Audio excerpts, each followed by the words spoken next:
Olá, ahlan wa sahlan wa marhaban. Sejam bem-vindos mais uma vez. Na aula anterior nós falamos da preposição fi, que significa em, e hoje teremos a segunda aula, que faz parte de uma série das aulas que vão abordar sobre as preposições. Então, na aula de hoje nós vamos falar sobre a preposição ilá. Preposição ilá. Conforme nós vimos na aula anterior, a palavra harful jarri, ou a expressão harful jarri, significa preposição, no singular. Huruful jarri, preposições, no plural. E cá nós temos a preposição para, na língua árabe, significa ilá.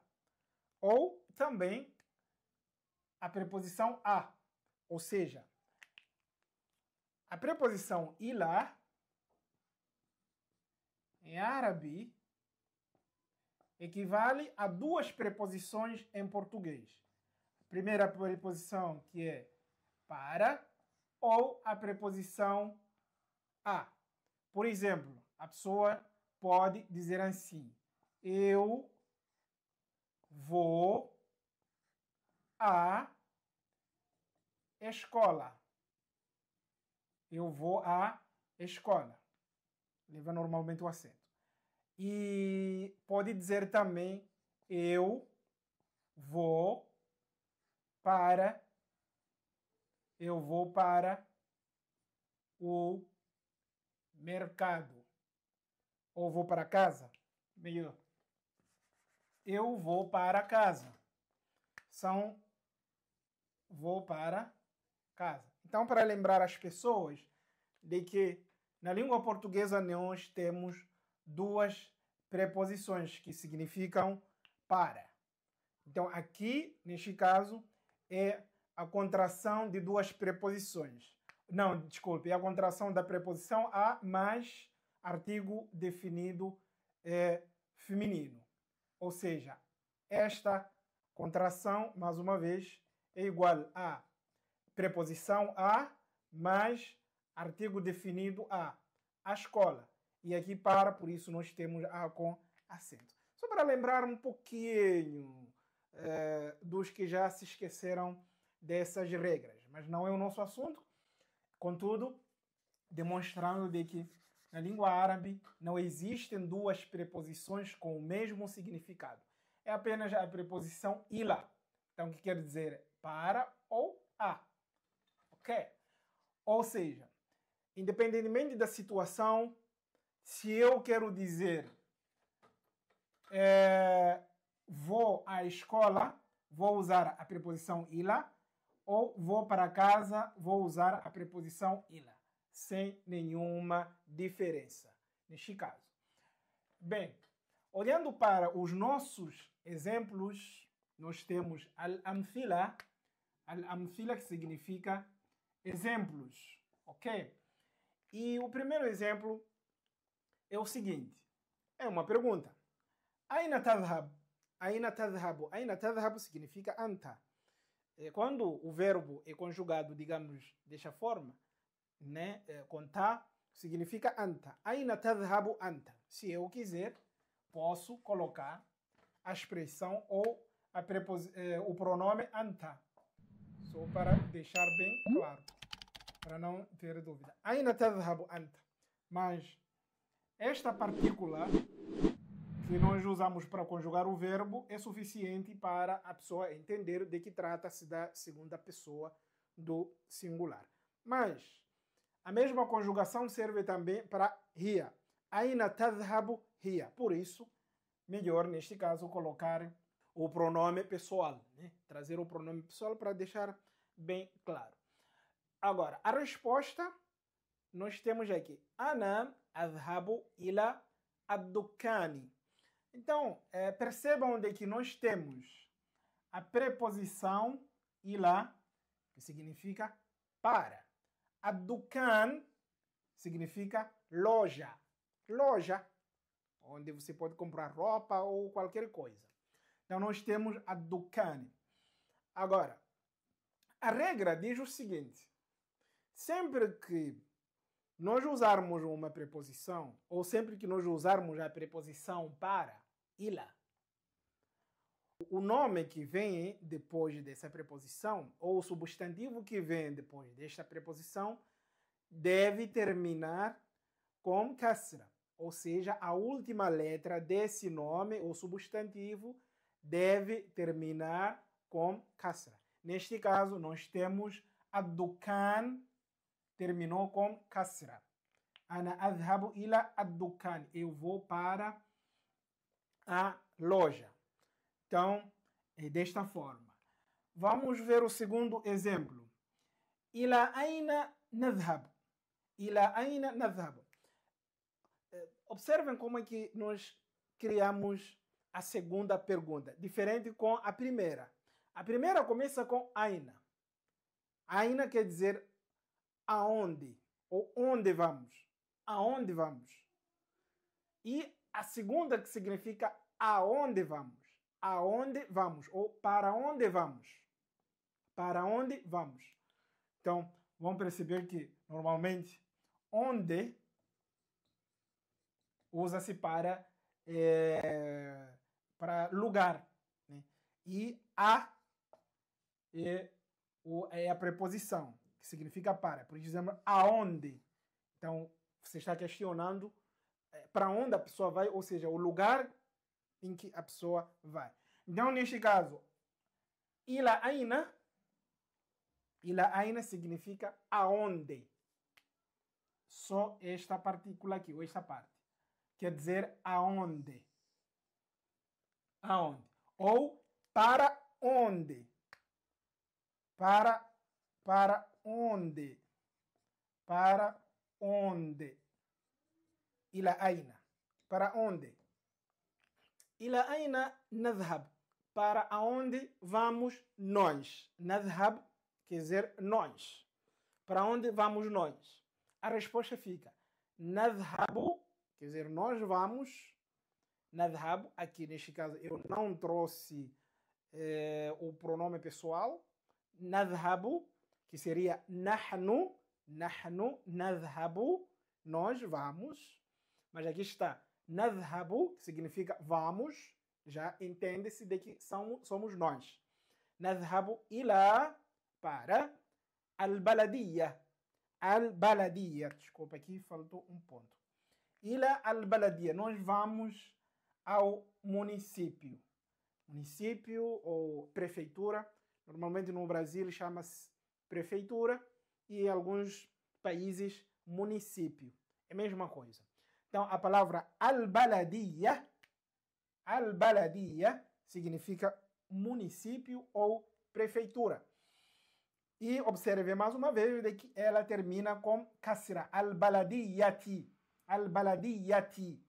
Então, é desta forma que devemos escrever. Mas quando nós vamos pronunciar esta palavra, normalmente, todas aquelas palavras que terminam com ta marbuta, normalmente ta não é pronunciada.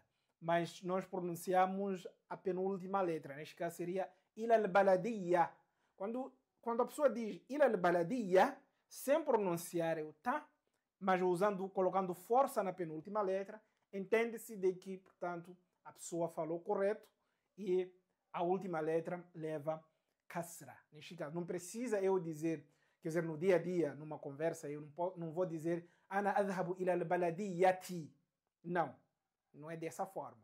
Mas deve ser escrita desta forma, a palavra, né? Termina com kasra. Então, por último, temos este exemplo. Kharaja al-jaddu. Quer dizer, o avô saiu. Kharaja significa sair. Então, kharaja al-jaddu, o avô saiu ila para ziyarat al-madina, visitar a cidade. Então, nós temos aqui ziyarati, né? Ila ziyarat al-madina, para visitar a cidade. Então, a palavra ziyara significa visita, né? Ziyara é visita. Não é um verbo neste caso.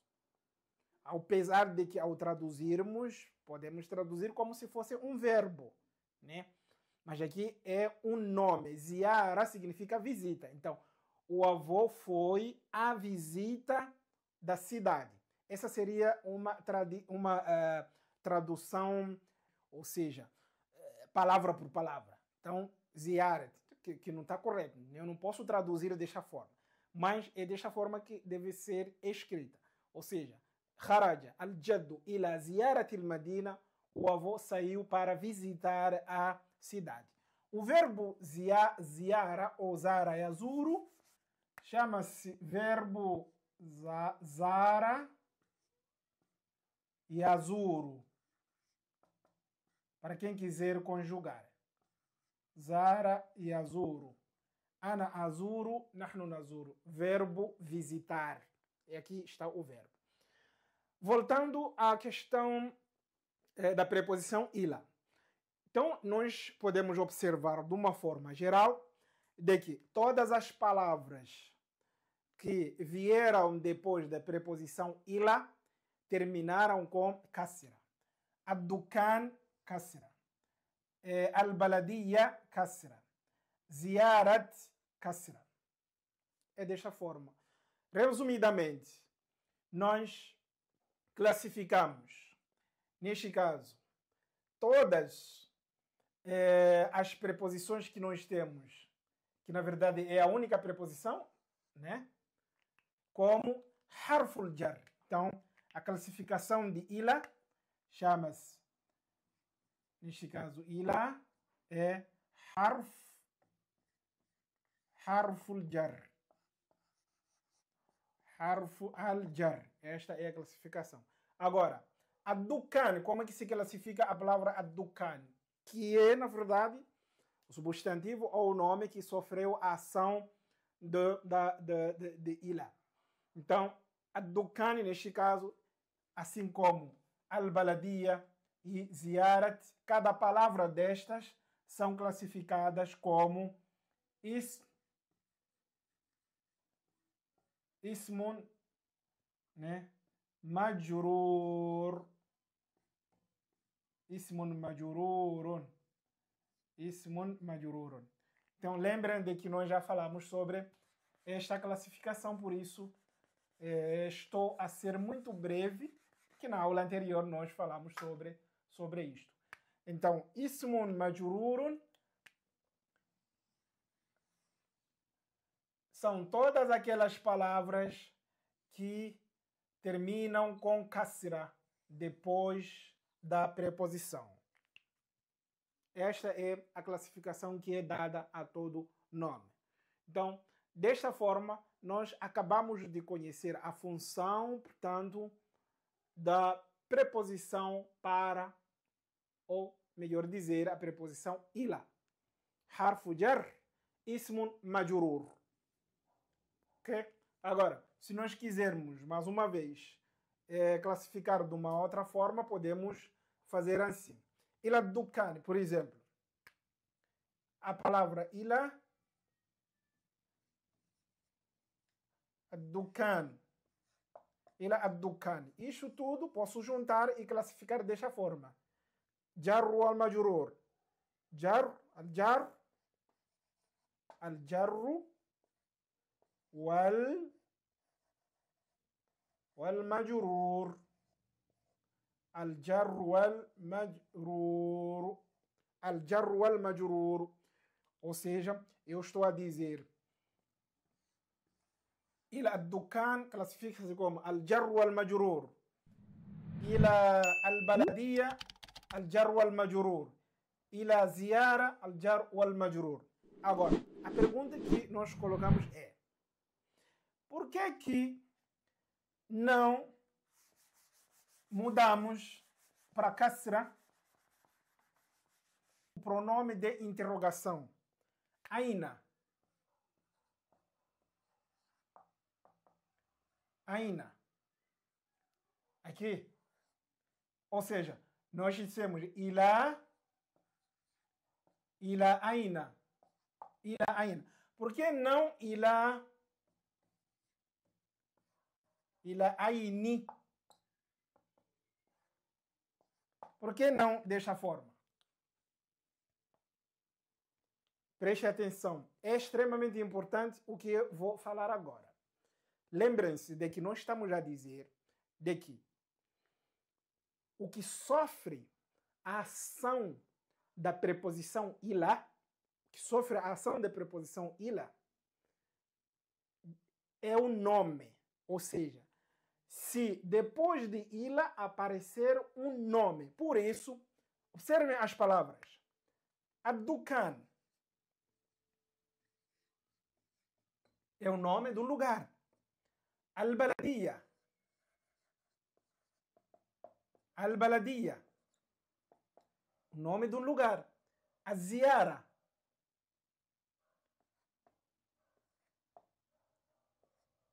Ziara significa visita. É um nome também. Então, já que Aina não é nome, mas sim é um pronome de interrogação, não sofreu a ação ou a influência da preposição ila. Ou seja, em outras palavras, Aina é um pronome de interrogação invariável. Atenção, invariável. Não muda na sua configuração, nos seus elementos e na sua composição. Mais uma vez, o pronome Aina, o pronome interrogativo Aina, não muda para qualquer das formas, ou seja, permanece sempre invariável. Nós não podemos colocar Aina, Aini, por exemplo, não pode, ou Ainu, não. Ele vai permanecer sempre Aina, desta forma. É invariável, independentemente do que vier antes ou do que vier depois. Então, nós estamos a dizer de que os pronomes de interrogação são invariáveis. São invariáveis. Os pronomes de interrogação são invariáveis. Por isso, mantém-se da mesma forma. Ila aina. E desta forma eu termino esta aula de hoje para não me alongar. Vamos falar da próxima aula. E eu sei de que existem pessoas que ainda não se inscreveram no nosso canal. Por favor, ative o sininho e se inscreva para que você possa receber as novidades. Muito obrigado pela atenção.